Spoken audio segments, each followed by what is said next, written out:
At 9 a.m. on July 4th, 1943, Private First Class Evan Evans crouched behind a sandbag on the shore of Renova Island, watching as 16 Japanese Betty bombers cut through the broken clouds, emerging above the Blanche Strait. At just 22 years old, Evans had been stationed in this muddy hell for 3 weeks and had yet to shoot down a single enemy plane. The bombers were headed straight for the area the Marines called the suicide corner. Just 2 days earlier, 59 American soldiers had perished on that very beach. On July 2nd, the Japanese had launched a devastating assault with 18 bombers and 440 fighter planes. The island's radar station had been completely destroyed in previous air raids. There was no warning and no time to prepare. By 2 p.m. that afternoon, the bombers were skimming the water, low and fast. They first targeted the fuel depot, then the ammunition storage, and finally the field hospital, filled with wounded soldiers waiting to be evacuated. Evans watched helplessly from his gun position as the tragedy unfolded before him. Flames consumed the entire beach, and debris from the explosions were hurled 300 feet into the air. Marines rushed through the fire, trying to rescue the injured, but most did not return. The attack left 77 wounded, including 4 from the 9th Defense Battalion's 90mm anti-aircraft gun crew. 2 of the battalion's 155mm long-tom cannons were destroyed, and trucks were melted into scrap metal. The ammunition continued to detonate for a full 6 hours. The Japanese had aptly named this target. Suicide Corner was located at the northern tip of Renova Island, where every supply ship had to pass. Every Marine on the island could see the burning wreckage from this spot. That day, Evans and his crew fired 32 shells, but not a single one hit its mark. The bombers were simply too fast. The radar operator was utterly blind, and the gun commander had to rely on binoculars and a stopwatch to calculate the interception coordinates. By the time the shells reached the target altitude, the Bettys were already long gone. That night, Lieutenant Colonel William Hill called a meeting with all the 90mm anti-aircraft gun crews. He didn't mince words. He made it clear. The radar was completely destroyed, and spare parts wouldn't arrive for at least a few days. The Japanese would surely come again. They always did. And when they did, the Marines on the island might not even have the strength left to bury their fallen comrades. Evans cleaned his gun until 3 a.m.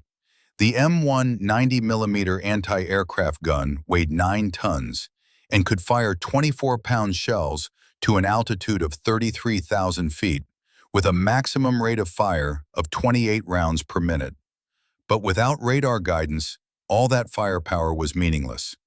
The Japanese Mitsubishi G4M Betty bombers could reach speeds of up to 270 miles per hour.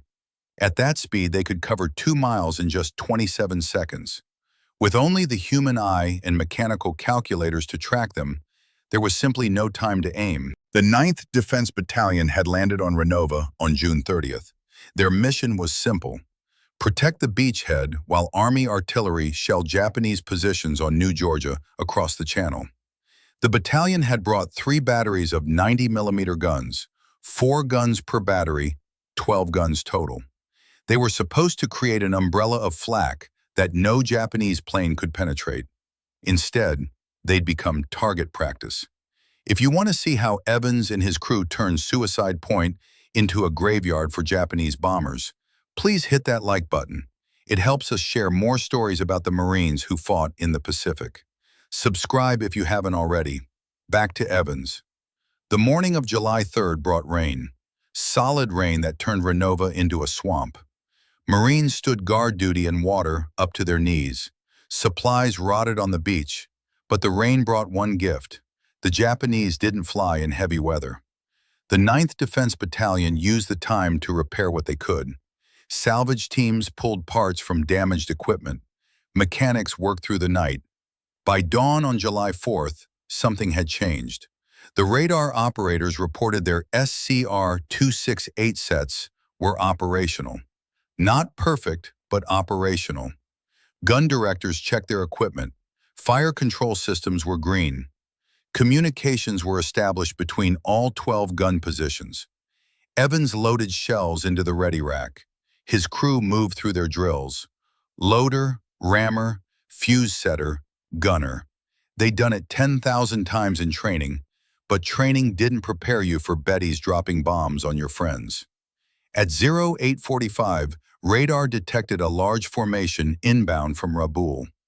Distance 120 miles, bearing 320 degrees, altitude 14,000 feet. The formation was flying straight down the slot, headed for Renova. Say gave the order. Every gun crew stood ready. This time they had radar. This time they would see the Japanese coming. And this time, Evan Evans was about to prove that one Marine with a 90mm gun could change the mathematics of air defense forever. The question was whether he'd live long enough to see it. The radar operators called out updates every 30 seconds. The Japanese formation had split. One group turned toward New Georgia. The other kept coming straight at Renova. 16 bombers, 180 fighters as escort. They were descending now, 12,000 feet. The combat air patrol had been pulled north to intercept a different raid. Renova's guns were alone. Evans watched his gun director. The director was a Sperry M4 mechanical computer. It received radar data and calculated where the shells needed to explode to intercept a moving target. The director sent electrical signals to the gun mount. The mount adjusted automatically, in theory. In practice, the M4 was designed for optical tracking. It was never meant to work with radar. The connection was awkward, imprecise. The best gun crews could get their shells within 200 meters of the target. A 90mm shell had a burst radius of about 50 meters.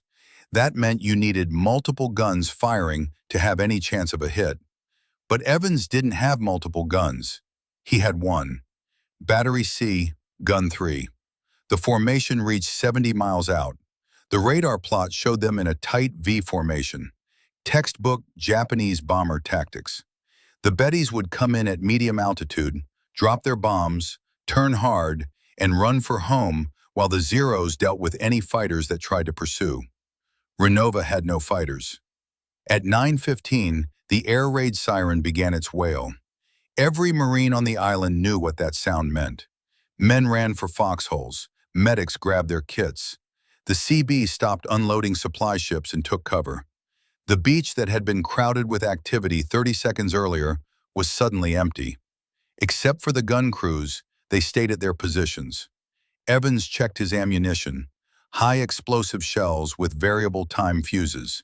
The fuse setter could adjust detonation time in half-second increments. At 10,000 feet, a shell traveled for about 18 seconds before exploding. If the timing was wrong by even 1 second, the shell would burst too high or too low, miss by half a mile.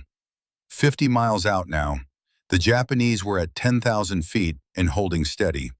That altitude put them above most of the light anti-aircraft fire, but well within range of the 90mm guns.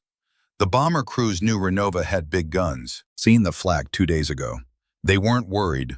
American anti-aircraft fire was notoriously inaccurate. The Japanese had been flying through it for 18 months. Most crews considered it more of an inconvenience than a threat. They were about to learn otherwise. At 30 meters, Scheer gave the order to commence firing. All 12 guns opened up simultaneously. The sound was overwhelming. Each gun fired a shell every 3 seconds. 24-pound projectiles screamed into the sky at 2,800 feet per second. The noise made speech impossible. The concussion from the muzzle blast knocked dust off sandbags. Evans settled into the rhythm. His crew had practiced until every movement was automatic. The loader grabbed a shell from the ready rack. The rammer shoved it into the Brer Reach. The fuse setter dialed in the time. The Brer Reach closed. The gun fired. The empty shell casing ejected. The whole sequence took 3 seconds.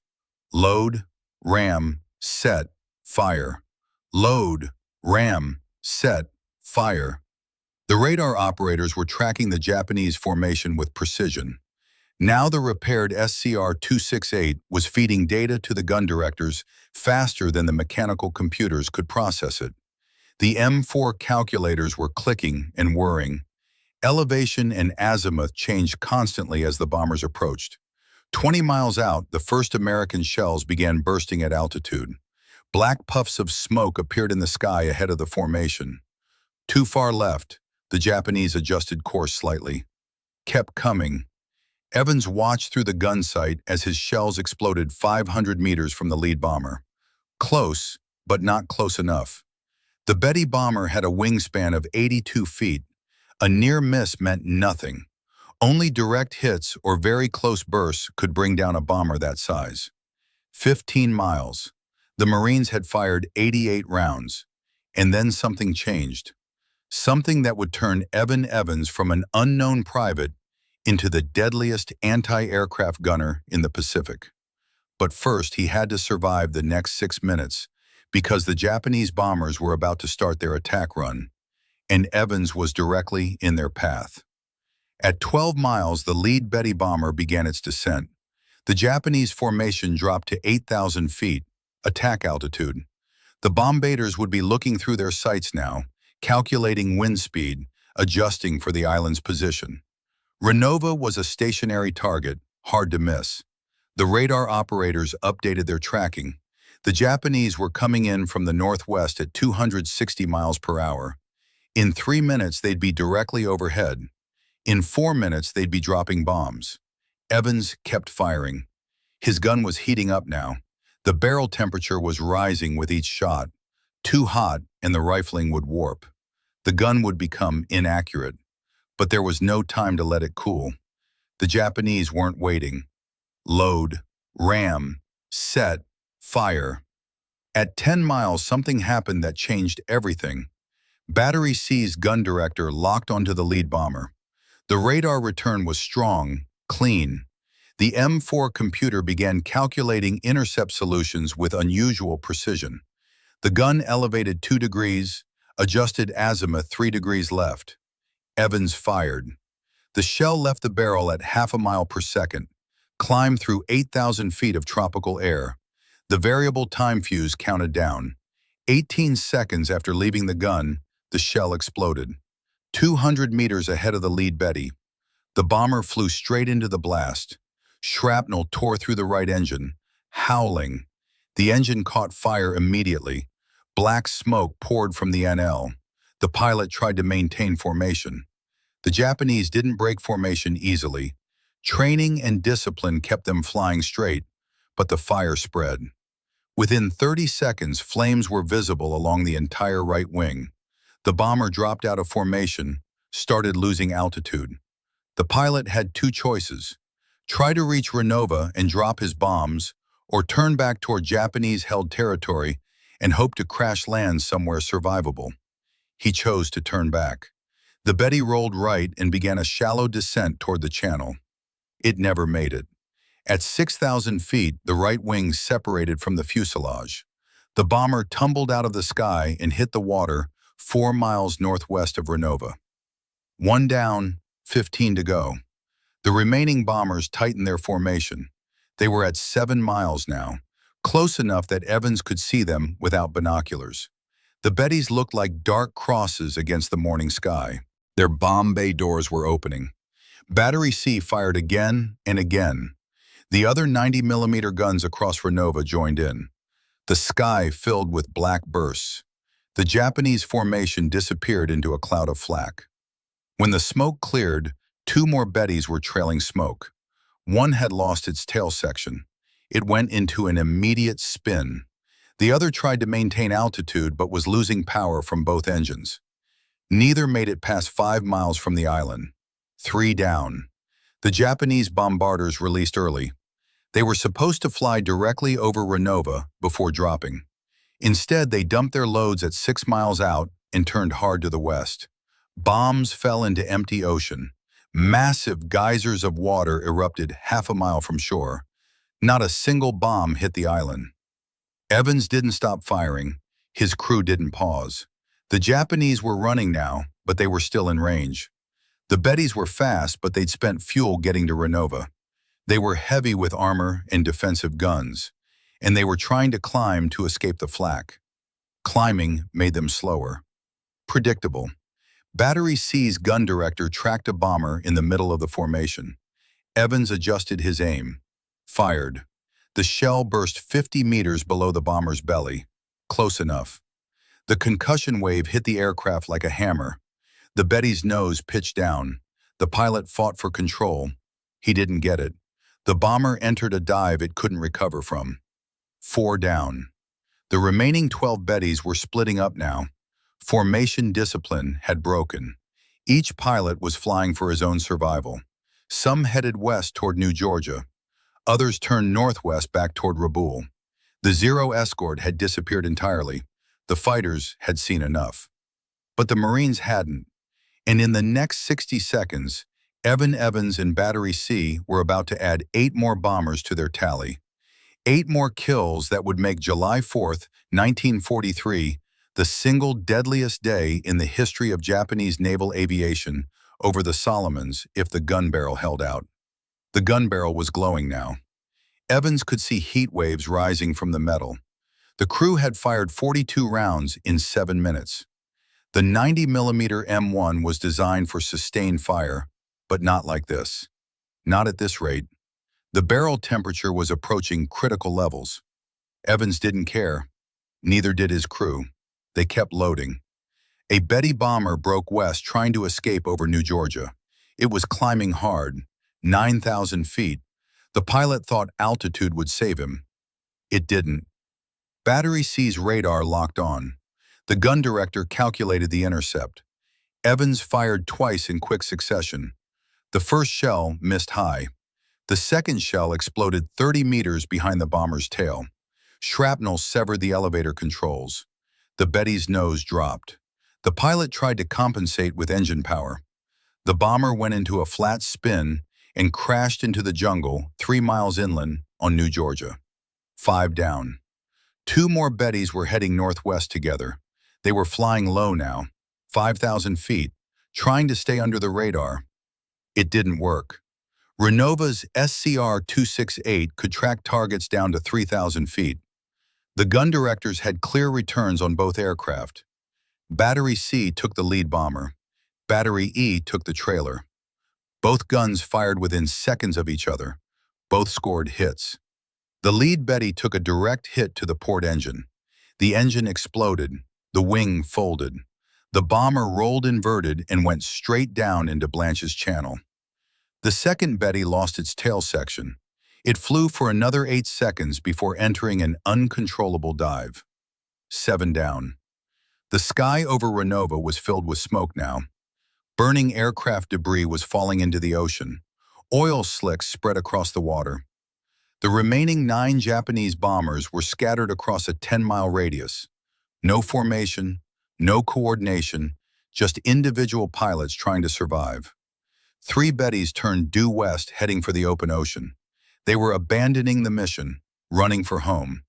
But home was 400 meters away, and they had to cross 200 meters of ocean that was now filling with American shells. Battery C tracked the nearest bomber. Range 8 miles, altitude 7,000 feet, speed 280 miles per hour. The bomber was running at full power, probably burning fuel at twice the normal rate. The crew would be lucky to make it halfway to Rabaul before they ran dry. They didn't get the chance. Evans fired 3 rounds. The third one exploded directly underneath the bomber's fuselage. The blast tore through the bomb bay. The Betty hadn't dropped all its ordnance. 500-pound bombs detonated inside the aircraft. The explosion was massive. Pieces of the bomber scattered across half a mile of ocean. 8 down. The other batteries across Renova were getting hits now too. Battery E claimed 2 more bombers in quick succession. Battery A got another. The sky was becoming a shooting gallery. The Japanese had sent 16 bombers to destroy Renova. Instead, Renova was destroying them. Evans swung his gun to track another Betty. This one was heading due north. Maximum range, 10 miles out. The bomber was at 11,000 feet and climbing. The pilot had figured out that altitude was his only chance. get high enough and the American shells couldn't reach him.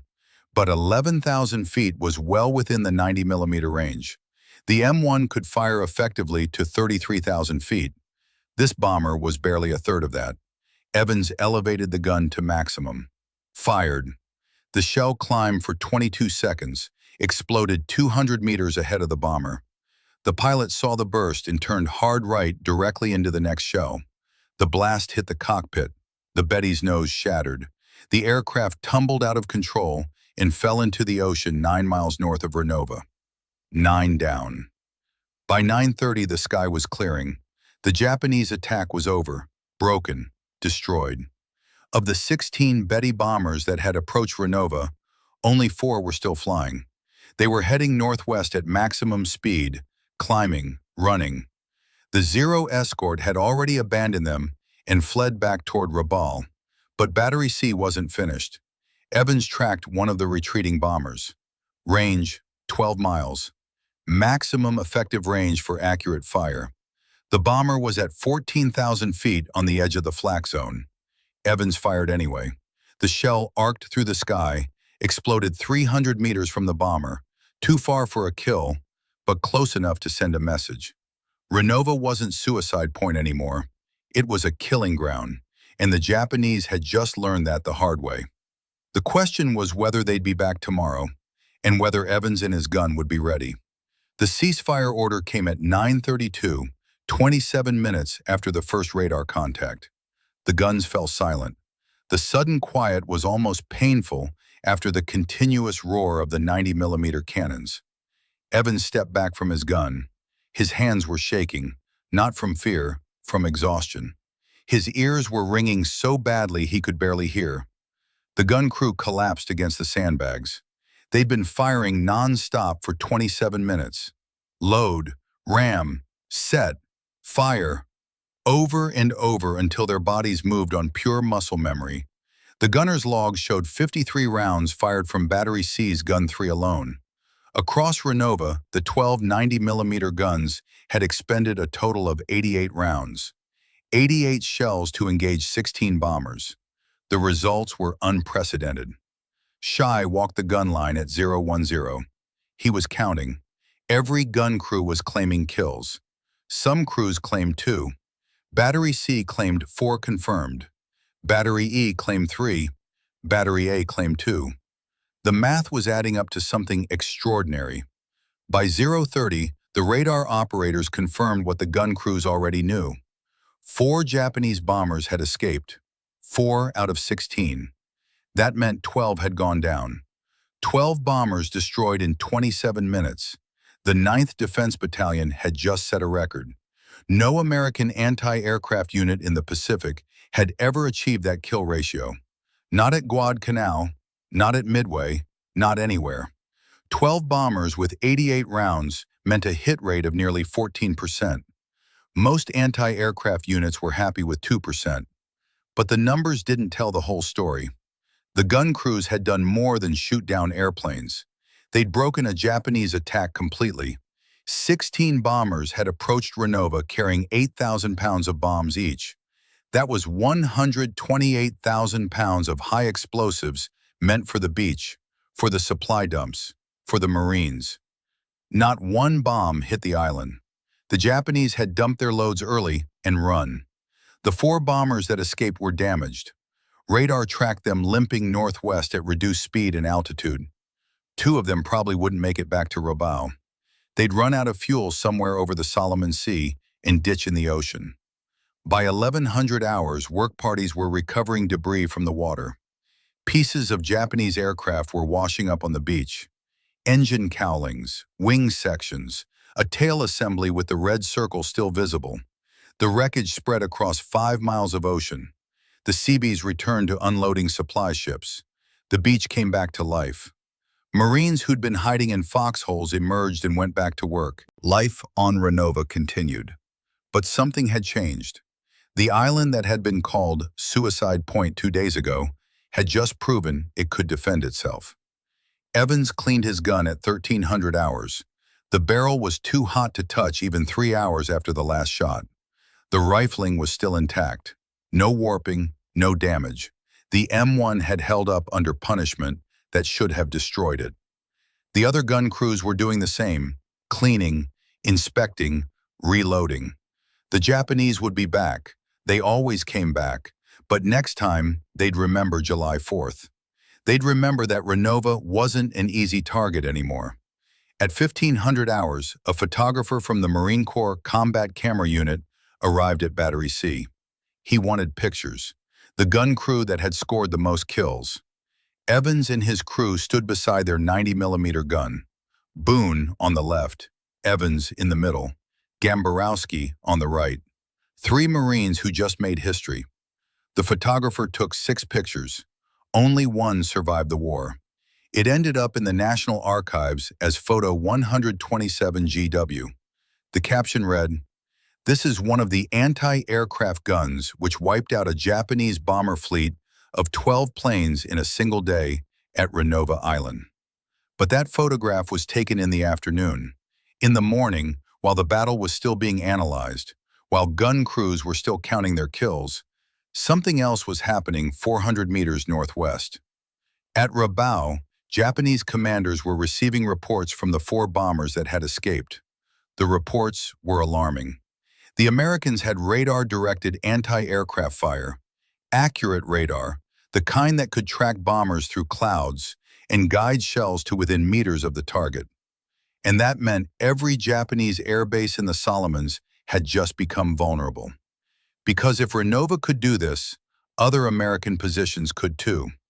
The mathematics of air combat in the Pacific had just changed. The Japanese would need to adjust their tactics or stop flying daylight raids altogether. But that decision would take days to make.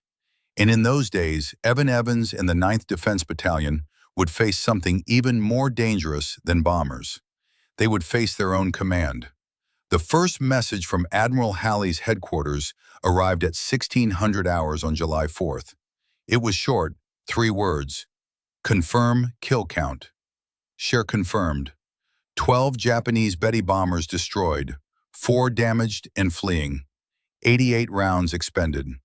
0 American casualties during the engagement. 0 bombs hit the island. The second message arrived 30 minutes later. This one was longer. Halley wanted a full after-action report. He wanted to know how a Marine Defense Battalion had achieved a 90% destruction rate against a Japanese bomber formation. He wanted technical details, radar settings, fire control procedures, everything. Because if Renova could do this, every American position in the Pacific needed to know how. Sure, the evening of July 4th writing reports. The radar operators wrote reports. The gun directors wrote reports. Every gun crew documented their procedures, how they'd integrated the SCR-268 radar with the Sperry M4 gun director, how they'd adjusted for the lag in the mechanical computer, how they'd calculated lead time for fast-oving targets. The reports went up the chain of command from Renova to 14th Corps Headquarters, from 14th Corps to South Pacific Area Command, from South Pacific to Pacific Fleet. By July 6th, officers at Pearl Harbor were reading about Evan Evans in Battery C. But while the reports were being written, the Japanese were making decisions of their own. On July 5th, Rabaul sent 6 bombers to attack Renova. Only 6. They came in at night, high altitude, dropped their bombs from 20,000 feet, missed the island completely. The 90mm guns fired 37 rounds and claimed 2 hits. The remaining bombers turned back before reaching the target. On July 6th, the Japanese tried again. 4 bombers, same result. High altitude, night attack. No hits on the island. 1 bomber shot down. The pattern was clear. The Japanese had learned. Daylight raids on Renova were suicide. The radar-directed anti-aircraft fire was too accurate, too deadly. If they wanted to attack American positions in the New Georgia Group, they'd have to find another way. By July 10th, Japanese air raids on Renova had stopped almost entirely. 1 attack on July 20th, 6 planes. Another on August 1st, 6 planes. Both high-altitude raids that accomplished nothing. The Japanese had effectively conceded the airspace over Renova to American anti-aircraft guns. The 9th Defense Battalion's success had strategic consequences. With Renova secure, the 155mm-long Tom artillery batteries could fire without interruption.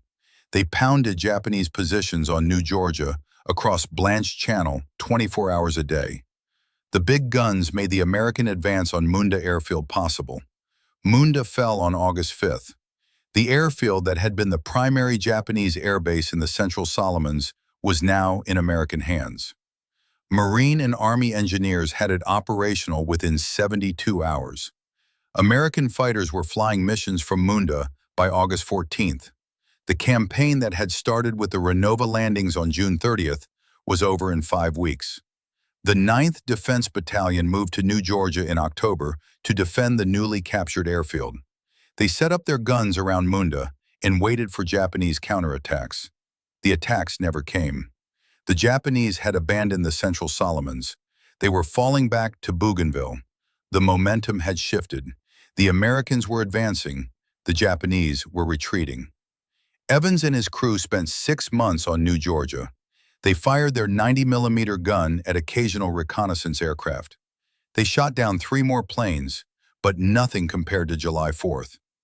That day remained unique, the day when everything worked, when the radar locked on, when the shells found their targets, when 12 Japanese bombers fell from the sky in 27 minutes.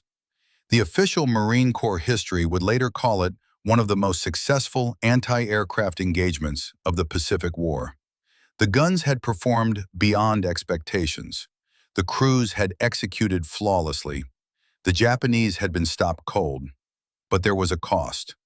A cost that didn't show up in the kill reports or the after-action summaries. A cost that Evans and every other gun crew member would carry for the rest of their lives. Because shooting down 12 bombers meant killing more than 100 Japanese aircrew. And some of those men had survived the crashes. Some had parachuted into the ocean. Some had struggled in the water while American ships steamed past without stopping. War had rules, but sometimes the rules didn't matter. Sometimes survival meant watching men drown. And sometimes heroes had to live with what they'd done to stay alive. The 9th Defense Battalion remained on New Georgia until March 1944. They defended Munda Airfield against attacks that never materialized. The Japanese had moved their bombers north to Rabaul. They were conserving aircraft for the defense of the Marianas. The Central Solomons had become a backwater. Evans was promoted to corporal in October 1943. Boone made corporal in December. Gamborowski stayed private first class until January 1944. The promotions came with citations, official recognition for their actions on July 4th, but no medals. Defense Battalion personnel rarely received medals for anti-aircraft work.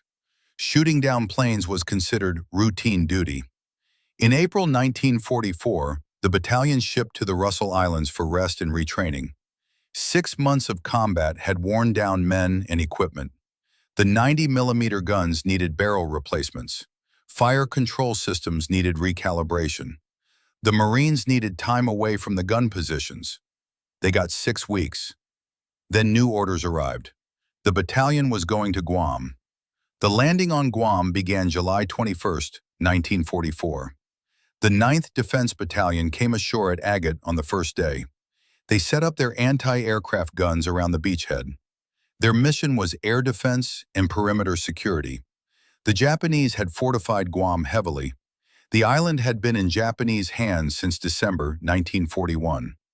22,000 Japanese troops were dug into the jungle and limestone caves. The battle for Guam lasted 3 weeks. The 9th Defense Battalion fired their guns at Japanese aircraft and ground targets. They shot down 4 more planes. They used their 90mm guns in direct fire mode against Japanese positions on the northern cliffs. High explosive shells proved effective against fortified bunkers. But the real enemy on Guam wasn't the Japanese. It was dengue fever. The disease swept through the battalion in August. Hundreds of Marines fell ill. High fever, joint pain, exhaustion. Dengue wasn't fatal, but it was incapacitating. Men who could fight through enemy fire couldn't function with Denny. Evans caught it in mid-August. He spent 2 weeks in a field hospital, lost 20 pounds. When he returned to duty, the battle for Guam was over. The Japanese had retreated to the northern cliffs. Thousands committed suicide by jumping rather than surrendering. The 9th Defense Battalion stayed on Guam for the rest of the war. They defended Appa Harbor and the newly built airfield. American B-29 superfortresses were flying bombing missions against Japan from Guam by October 1944. The 9th's job was to protect them. The Japanese launched occasional air raids, small formations, 4 or 5 planes, night attacks mostly. The 9th Defense Battalion shot down 6 more aircraft between September 1944 and March 1945. Their total for the war reached 46 confirmed kills. 46 Japanese aircraft destroyed by 1 Marine Defense Battalion. July 4, 1943 remained their best day. 12 kills in 1 engagement. No American anti-aircraft unit in the Pacific ever matched that record. Evans was on Guam when the war ended in August 1945. He was a sergeant by then, 24 years old, 3 years in the Marines, 2 Pacific campaigns, 46 enemy aircraft shot down by his battalion, 12 of them on one morning when everything worked perfectly. The 9th Defense Battalion returned to the United States in February 1946. They sailed into San Diego Harbor on the 23rd. The battalion was deactivated on March 1st at Camp Leune, North Carolina. The Marines went home, back to Indiana, back to Michigan, back to lives interrupted by war. Evans returned to Richmond, Indiana. He'd left as a 21-year-old private. He came back as a decorated sergeant. But Richmond was the same. The war had changed Evans more than Evans had changed Richmond. He re-enlisted in 1948, served through the Korean War, made staff sergeant, left the Marine Corps in 1953, 11 years of service, 2 wars. He worked as a machinist after that, married, had children, lived a quiet life. But he never forgot July 4, 1943, the day the planes fell, the day Suicide Point became a graveyard, the day 88 shells killed 12 bombers and changed the mathematics of air defense in the Pacific. He never talked about it much. Most veterans didn't. The ones who'd been there knew what happened. The ones who hadn't been there wouldn't understand. So Evans kept it quiet, worked his job, raised his family, lived his life until 1993, 50 years after Renova, when a Marine Corps researcher found the photograph in the National Archives and tracked down the men in the picture. Evans was 72 years old. He thought everyone had forgotten. He was wrong. In 1993, Alan Walker was an archivist at the National Archives in College Park, Maryland. He received a letter from a veteran named Evan Evans. The letter was simple. Evans was looking for a photograph of a 90mm anti-aircraft gun. Any photo would do. He wanted to show his grandchildren what the gun looked like. Walker spent half a day searching. He found plenty of photos of the M1 gun, but something about the letter stayed with him. He read it again. Evans mentioned Renova, mentioned July 4, 1943, mentioned setting a record for shooting down Japanese bombers. Walker went back to the archives. This time he searched under Renova Series 127 GW, combat photographs from the New Georgia campaign. He found it on the 4th page. 3 Marines standing beside a 90mm gun. The caption identified them. Private First Class Evan Evans, 22, Richmond, Indiana. Private Roy E. Boone, Indianapolis, Indiana. Private First Class John S. Gimberski, 20, Sagen, Michigan.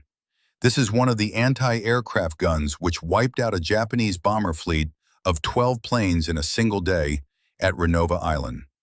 Walker sent the photograph to Evans. The response came 2 weeks later. Evans had never known the photo existed.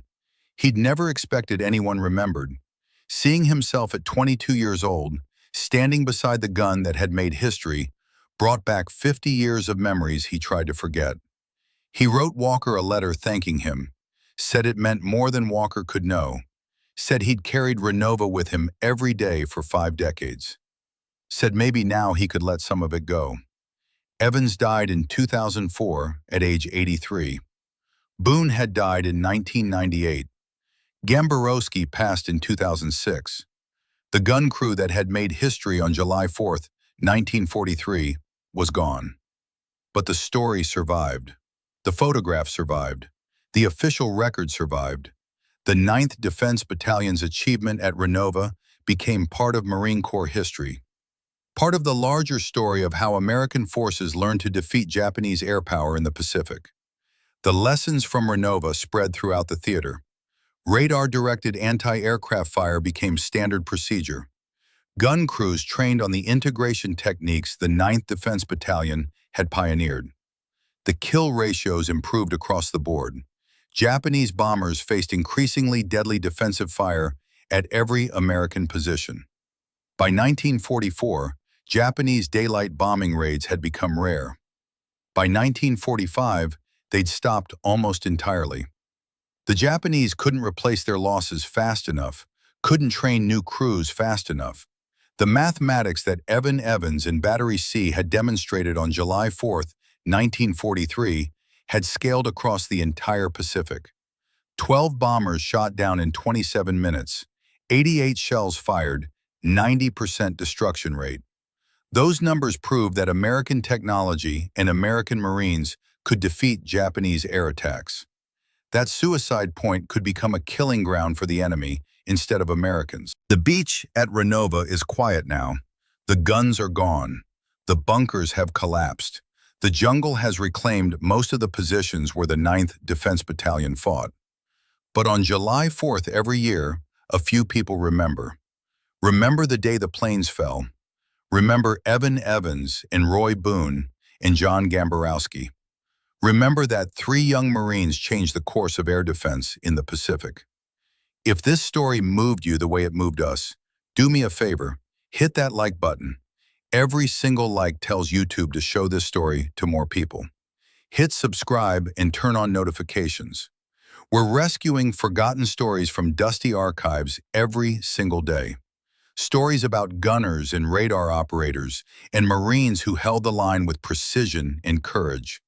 Real people, real heroism. Drop a comment right now and tell us where you're watching from. Are you watching from the United States, United Kingdom, Canada, Australia? Our community stretches across the entire world. You're not just a viewer, you're part of keeping these memories alive. Tell us your location. Tell us if someone in your family served. Just let us know you're here. Thank you for watching, and thank you for making sure Evan Evans and his crew don't disappear into silence. These Marines deserve to be remembered, and you're helping make that.